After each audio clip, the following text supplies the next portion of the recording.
Before hashtags and live streams, there were pamphlets and bonfires.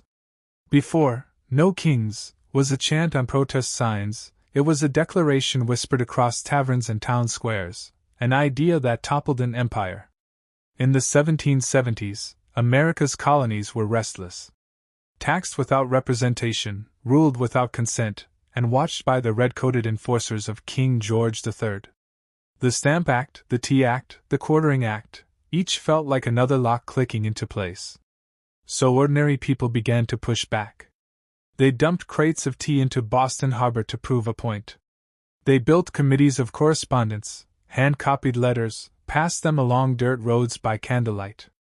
And when Thomas Paine's Common Sense hit the presses in 1776, it was like striking flint to tinder. Paine called monarchy absurd. A system that excludes a man from the means of information, yet empowers him to act in cases where the highest judgment is required. He told colonists it was time to begin the world over again. And they listened. His pamphlets sold over 100,000 copies, an impossible number for its time, and its words helped transform resistance into revolution. By July, Jefferson's declaration thundered that the king was a tyrant unfit to rule a free people. The colonies broke away, trading crowns for constitutions, bloodlines for ballots.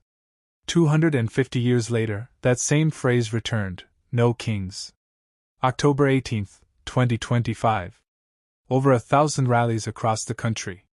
From Grant Park in Chicago to the National Mall in D.C., millions turned out, students, veterans, parents, and celebrities standing shoulder to shoulder beneath handmade banners. Organized by pro-democracy groups like Indivisible and Move On, the day marked the 250th anniversary of Common Sense. The message was simple: no thrones, no crowns, no king.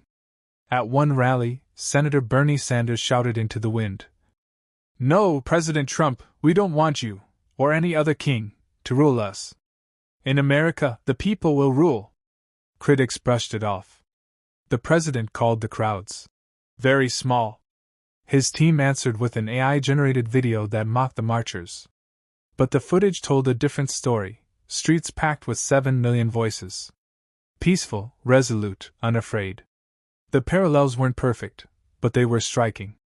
Then, as now, people rallied against power without consent. Then, as now, protests became a form of patriotism. The colonists risked war.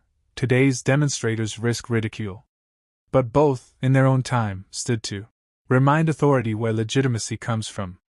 Of course, the contexts diverge. George III ruled by birthright, Trump by ballot. The revolution fought to invent democracy. Today's protesters fight to defend it.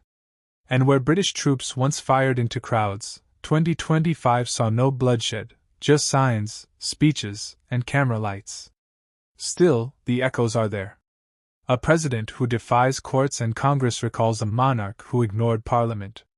A nation arguing over executive power replays an older script about the limits of rule. Each generation reinterprets the old rebellion in its own language. If Thomas Paine could look out across the rallies of 2025, he might recognize something familiar. The stubborn refusal to kneel. The belief that leadership is service, not inheritance. That freedom, once won, still needs defending.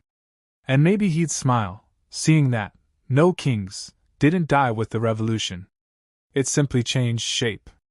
It became marches and hashtags, protest art and placards. Ordinary people, still insisting that the law, not any man, is king. From Boston Harbor to the National Mall, across 250 years, the same truth endures. Democracy isn't a gift passed down from kings. It's a promise renewed, every time we say no.